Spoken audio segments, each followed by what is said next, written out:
if any of your marriages have been affected by infidelity, or if you know someone, which I'm sure everyone knows of a marriage that has been affected by an affair, you probably have lots of questions like, how could this even happen, and what actually goes through the mind of someone that is involved in an affair. And so today, we're going to just dive in, sort of an investigative reporter sort of way, and we're going to get into the mind of an adulterer. So stay tuned.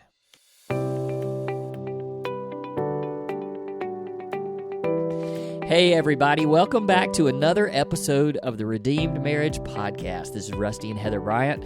Excited to be back with you for another week, another episode. And hey, just a quick shout out to our listeners. Thank you so much for faithfully listening.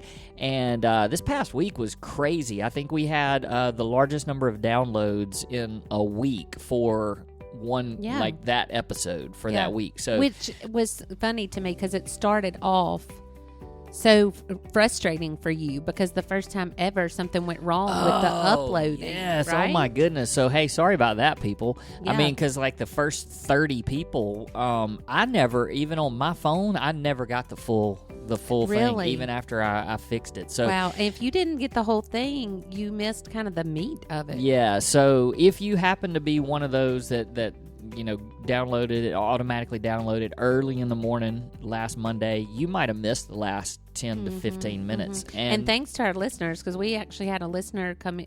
Really early and tell us about say, it. Hey, did Rusty just cut you off? Yeah, and I still really don't know what happened because it wasn't something that I did on my end, so I'm not real sure, but it doesn't matter. Yeah, anyway, if you didn't get the whole 30 minutes, go to the website because you can always listen to our episodes there.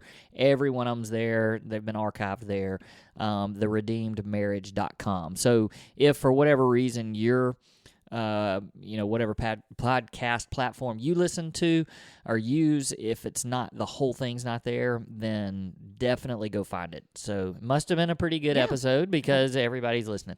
And also would like to just say thanks to those of you who have been sharing our podcast and sharing our Facebook page. It just helps for more people. And we even did a post today that was encouraging people to share it because I feel like there's a lot of people out there. We have a lot of Facebook followers, and those are the people that they're trying. Like they're trying for their marriage. They're pursuing a healthy marriage, a godly marriage, and so that's why they're following these marriage ministries. But so many people, I think, are scared to tell other people or share or, because then they think, well, there must be something wrong with their marriage. Right. Or this person shared it with me. Did they think something's wrong with mine? Yeah, exactly. So we tried to make it a little bit easy today on our a good way to share, and a lot of people have been doing that for us. So thank you very much. Absolutely. Because we want our. Can I tell what I went to this weekend? Yes, but you got to hurry. Okay, I'll go really fast. So I went to my very first concert ever. It was so much fun. I went to see Taylor Swift. Yes, I did. I thought you went to Elvis. Oh, hush. I tried on an Elvis t-shirt because I thought it'd be cute to wear a concert, and he made fun of me. But anyway, I got to go. I was gifted a ticket at the last minute, and I was like, why not? Let's do it. And I went, and it was the first concert I've ever been to, and I don't think I should ever go to another one because there's no way there can be a better concert than that. I don't know. I don't think it could compete with Stryper, and that's probably the last one that I went to back in the day. People out there are going, who is Stryper? I was going to sing one of the songs, but I'll refrain. Yeah, let's do it. But yeah, it was super fun. So I high energy today because I'm feeling it. All right, well, good, because hopefully because you're fixing to attack me. No, I'm not. But hey, this is actually gonna be really good. We've been wanting to do something like this because I think the reason for this is a lot of times we hear and we listen to a lot of podcasts and we hear people and they try to make sense out of an affair. And you guys know our story. You've been listening to us, and I'm sure you know. But Heather had an affair almost 12 years ago. And so we talk a lot about her feelings and things that she was going through during that time. But there's this new sort of trend with podcasts and documentaries and things like that, and it's true crime. Like, people love true crime. And one of the things that's kind of floated out there a lot is the inside the mind of a serial killer or something like that, and just somebody asking, the serial killer or whoever, questions. And so we wanted to do that, but inside the mind, and I know this sounds awful, but inside the mind of an adulterer. And I think that it might help people to understand things a little bit better, but also to maybe even just, I don't know, I just feel like with adultery, people that have experienced it, because they've maybe been betrayed by it, they try to understand it, and it's so hard to wrap our heads around it. And at the same time, maybe there's been a friend or a family member, and you try to make sense of it, and you just are constantly going, how in the world, how could you do that? And that's kind of the question that comes out a lot. So we're going to do this sort of investigative style, and I just want to say, as we get started, for Heather to be willing to do something like this, you just think about it. If you're out there listening to this, and you're probably going, oh, I would never. And that just shows how much we and Heather are so interested and so passionate about helping other people. Because, who wants to relive this? But we're going to do it in a way, look, we're not taking this, there's nothing light about this subject, but I'm not going to paint her into a corner, because nothing that she says here is going to make me feel any differently about her. I'm sitting across from the most godly lady that I know, and I could not have said that 12 years ago. So here we go. Inside the mind of an adulterer. All right. Are you ready? Okay, so I think the biggest thing, and you say this a lot on our episodes and things when we're talking about the affair, you talk about how you don't just wake up one morning and go, oh, I think we're going to have an affair.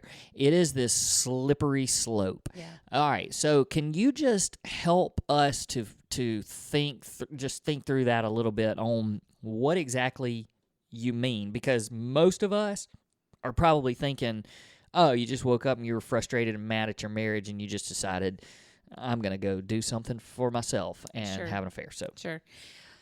Well, I will say, can I preface it by saying that this is hard on two levels. One, it's hard because it is really, really hard for me to go back there in my head and understand why I thought the way that I thought. Because right now, because of where God has brought me to, it's hard for me to look back and go, what was I thinking? How did I can remember the thoughts that I had, but they seem so warped now, and they seem so foreign, and they seem so repulsive, but at the time they weren't. So I want to say, the second thing that I want to say is, at no point in this discussion, whatever questions you ask me, should you hear me justifying how I felt. Me telling you the thoughts in my head, A, there's no reason that I should have felt that way. And B, they are not justified, and now they are physically sickening to think about. So I want to be honest in what I felt, and I'm going to be honest, and I hope that somebody can go, yes, I've felt that, or and see it as you're living a lie. If you are saying this is right and this is how I feel and this is, so I just wanted to preface it by saying that, yes, it's hard. I feel like an idiot most of the time when I'm talking about it, but I know that there are people out there who have felt the same thing or have walked through the same thing with a spouse, and I just want to be able to shed light into that. That's good. Hey, can I stop you just for a second? Sure. Because I want you and I both to take a breath for a second, because I feel like I could really rush through this for the sake of time, Yeah. let's make this 2 parts. Okay.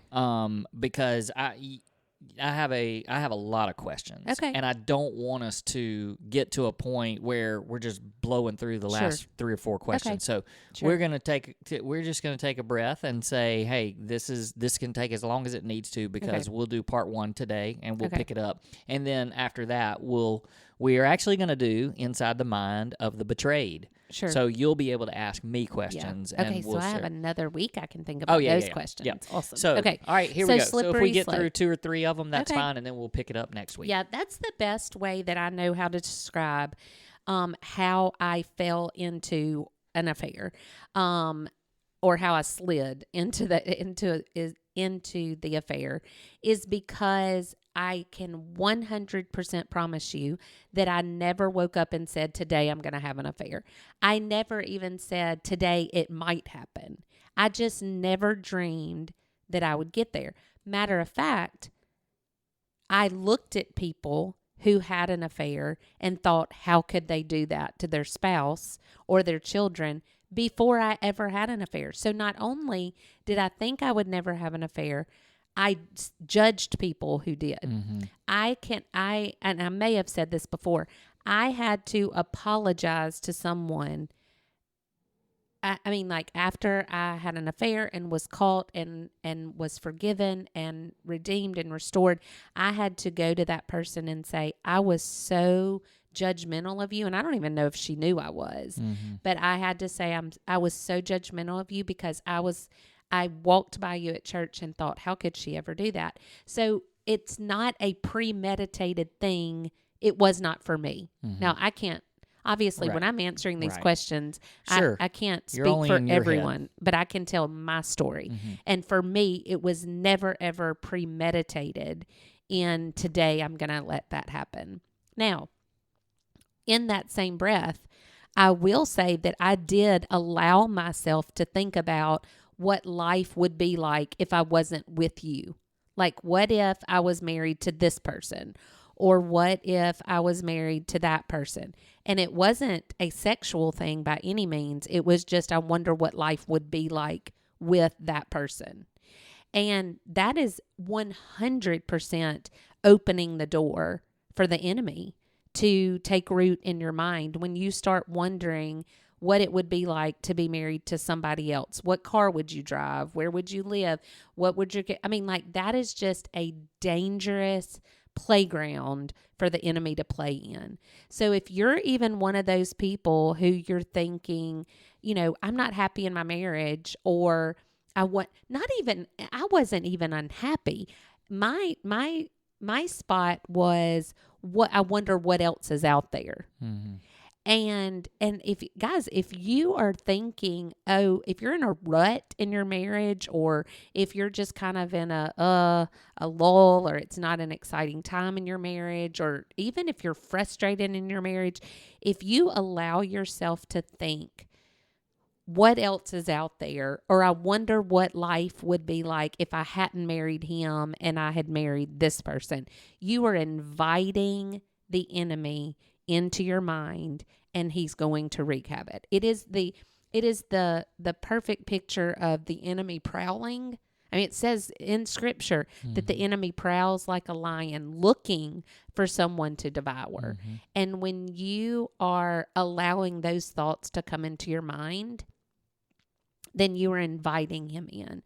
And I think that was probably the furthest off thing that I can go back and see that was a red flag, that I wasn't protecting my heart.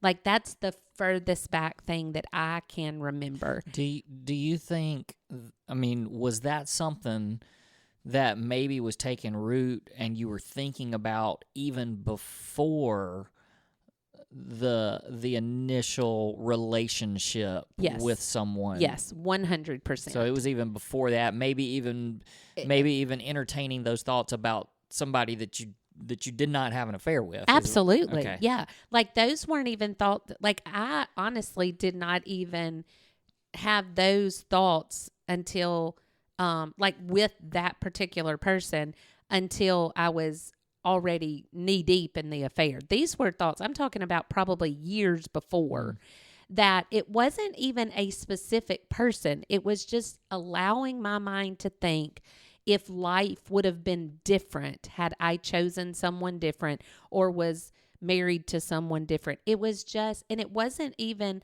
like, I probably wouldn't even said it was wrong. Like at that point in my life, I would have said, there's nothing wrong with what I'm doing. Because you didn't see the slope that it would take you down. Exactly. I never dreamed it would take me down. And obviously there's people out there that have these fleeting thoughts. Sure. And well, let me address that, because it's one of my favorite things to address. Is, guys, thoughts coming into your head are not the sin. I mean, we're human. A thought that comes into your head, it's what you do with it. It is, let me take that thought, and I can either run with it, I can follow it down a path that leads to destruction and death, or I can take it captive.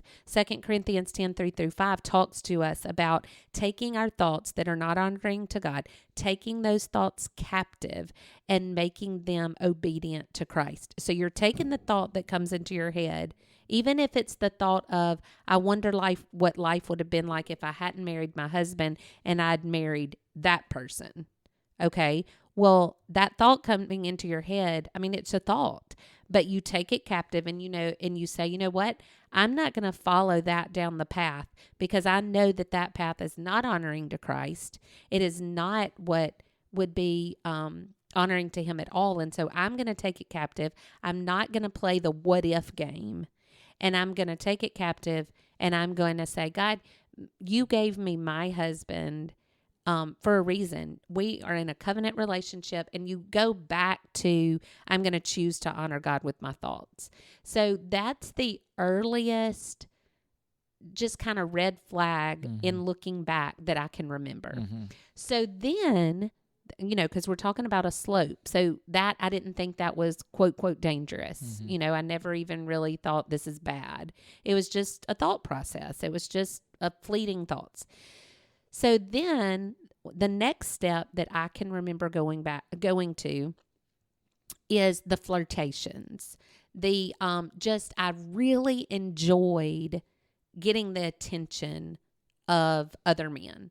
I felt like the more attention I got, I felt more beautiful. I felt desired. And those things are not bad things as long as they're coming from the correct source. Like, now you make me feel beautiful, and you make me feel adored, and you make me feel loved in those ways. And that's how we're designed. Like, that's a good thing that you can make me feel that way.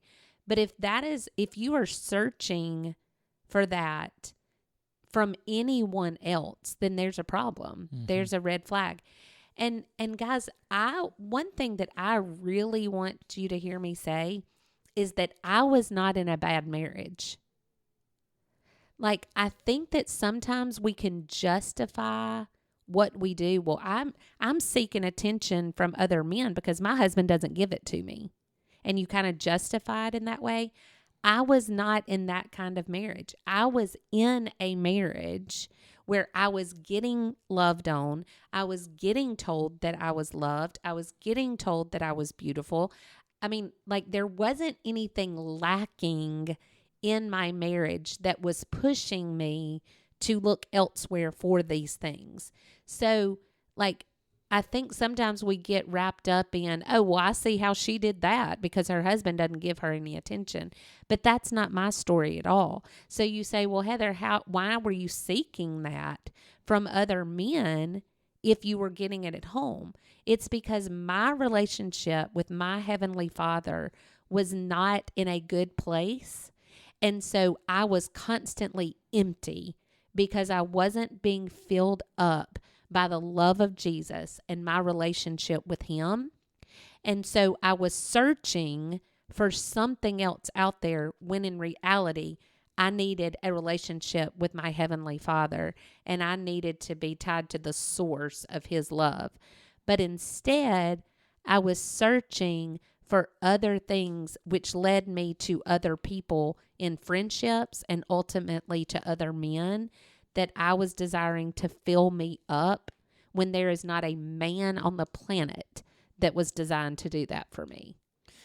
Let me ask you this question, and I don't know that we've ever really talked about this specifically, but it just brings this thought and this question to my mind, and some of it is because I listened to a podcast this past week. There was an interview of a couple that had gone through something very similar that we did, and they were talking through it, and you mentioned the flirting and like that's just kind of like that's that was your nature back then. Right. And again, there's like you can't say, nobody out there can say, well, that's just my personality. Right. Like shut up is what I want to say to you, because it can lead you into something that you never expected, and that's the perfect example of this. But like I can look back. And, we talk about this a lot. I had no idea what was going on. But as I look back and my eyes are much more wide open, I can think through quite a few names of guys that I feel like you flirted with in different ways.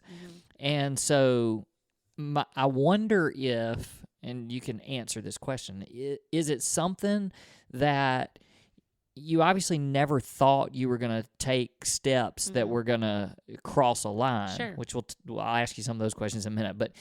But did you sometimes just sort of throw a flirt out to see which guy would actually respond to it in a way that you could go a little bit further with it? Not sometimes, every time. Because I could throw a flirt out there, and if it was reciprocated, then you continue doing it. But if you got shut down, then no, I would never try that again. Like you just I kind of knew the people who flirted back, if that makes sense. And because if they didn't, well, then it was a feeling of rejection, and nobody likes that. And so it was kind of like, oh, he has that playful, what I called playful banter, which I know now it was not. I mean, it was more than that. But there were certain people, and I love that you hit on the personality, because yes, my personality is very outgoing, and I've even really reined that in a lot since then. But you can't say that God created you that way. He may create you, and He created me with an outgoing personality, but that personality, the outgoing personality, is supposed to be used in order to bring honor and glory to Him. So my outgoing personality has many benefits that can further the kingdom if I focus them in the right direction. And so just saying that's how He made me so I can use it however I want to is I can't think of the word that I'm trying to say. Bull poo poo. Will that do? Bull poo poo. Bull poo poo. We'll go with bull poo poo. Because yes, He gave me an outgoing personality, but it's one that is supposed to be used correctly and in order to draw people to Him and bring people to Him. So yes, I definitely can remember times that I would flirt, hoping just to receive something back. And what happens is that fuels that need. And so then you continue to do it because it's kind of like, I can remember one of our counselors saying it's kind of like a drug, like a hit. It's like, yeah, I got flirted back with, and I was made to feel special in that. So I wanted to do it again and then do it again. And that's where the slippery slope starts, because, or continues to be slippery as you go further and further. Sin takes you further than you ever intended to go, and costs you more than you knew that it would cost you. And so with that slippery slope, there was flirtations, and I received them back. So then it was more, and then it was more, and then it was more. And then also things that I look at now and going, that was not okay. But in the moment, you think it's okay because nobody knows about it. For example, text messages. just flirting through text messages or things that you literally never think anyone will know. Sending pictures, and I'm not talking about gross pictures, but just, flirtatious pictures or, things like that, just back and forth that you in the moment think there's really, this is innocent, it's an innocent thing. And I can look back and I have to make myself remember how I was feeling because again, it's easy to go, how did I do that? But I did. So in order to help other people see that it's a lie, you have to be able to call it what it was. Yeah. And that's what it was. I could literally think, this is innocent. It's not going anywhere. It's just for fun. It makes things exciting, all of those things. But I still, at that point, never thought that it would lead to anything else. It was just, quote, quote, innocent flirting. Part of the reason why I brought that up is because I do think that there's people that are listening to us and they've never felt in their marriage that this was an issue or will be an issue, that sort of thing.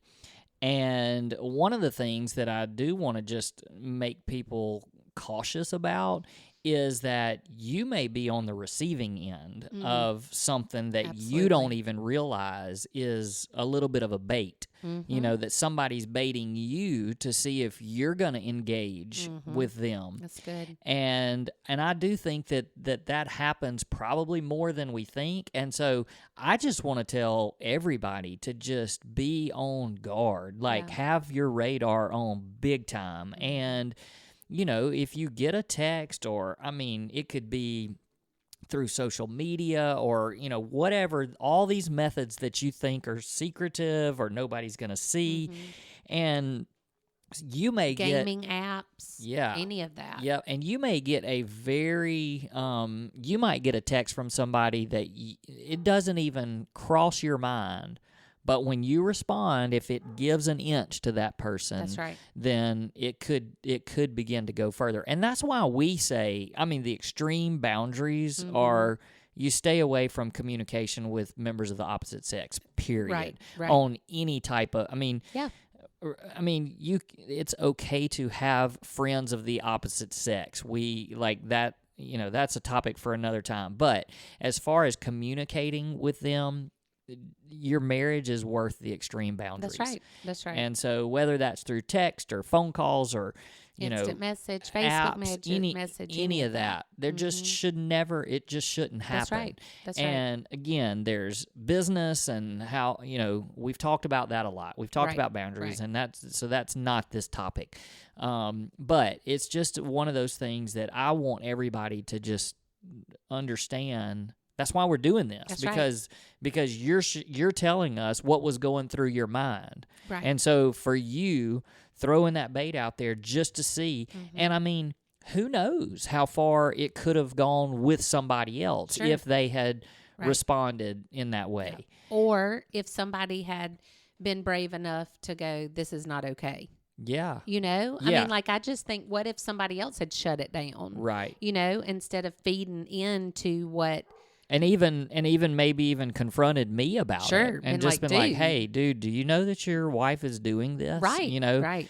But, people just don't want to meddle. That's right. And so, yeah. Well, okay. So, we're sitting here on 30 minutes, no. and which That's is about only one question. That was one question. It was. Well, and the slippery slope obviously led into a place of destruction, and I don't think that you can be on a slippery slope that doesn't end in destruction. Like it is, if you start taking those little steps and you don't rein them in and you don't take them captive and make them obedient to Christ, it is you cannot say, I'm only going to flirt. That's what I'm trying to say. You cannot say I would never let it go further than just some texts.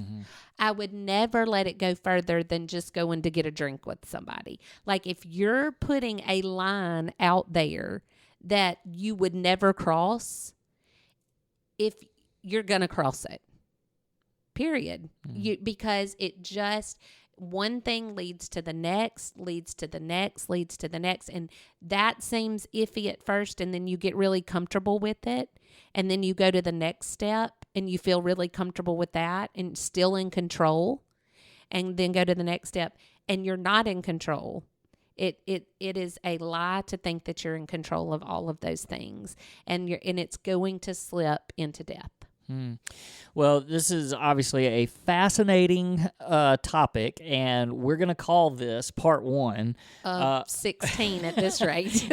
No, I think that, oh man, there Maybe are quite 3. a few questions. But yeah, it might take 2 or 3. But I hope that people don't, I think that now people are going to see that, yes, this is a topic of inside the mind of an adulterer, but there's so much more to it in what we just talked about, because what we just talked about were, the red flags and the warning signs and having your, being on guard and boundaries, and there's so much more to it than just, hey, let's find out what this person that had an affair was thinking when they were having an affair. This is a message for everybody. Absolutely. And I guarantee that there are people out there that as they're listening to this, there's a check in their spirit about stuff that has happened or is happening. And look, we're just telling you, don't continue down the slippery slope. That's right. Because it will cause destruction that could possibly be destruction that cannot be repaired. Now, we know that God can repair, and he has done that with us, but nobody knows how their spouse is going to react either, because it may not be one of the situations like we have in our story, where I was willing to forgive and we were willing to both fight for our marriage. You actually completely repented, 180-degree turn, and so those things can happen, and that's the hope that we we bring. But don't roll the dice. Stop it before. Don't roll the dice. Right. I mean, yeah. So, instead, listen to these podcasts and go, I want what they have without going through what they went through. Absolutely. And I would go back and change that every single time. Absolutely. If I could. All right. Hey, we're going to wrap it up because too many more questions, so we're going to pick this back up next week. Thank you, Heather, for being vulnerable and just for sharing with our listeners. And thank you guys for listening. If you've got questions throughout the week or you want to reach out to us, if you want to reach out to Heather and ask her something specific, you can message us on Facebook. We read those together. We do. So just so you know, that's not something where you can get in touch with just Heather or just me. But through our Facebook page, you can communicate with us, and we'll respond appropriately. And if it's a direct question for one of us and you're a member of the opposite sex, we'll do that together. Absolutely. And we do it all the time. So make sure that you feel comfortable doing that. So, hey, thanks for listening. We'll see you guys next week.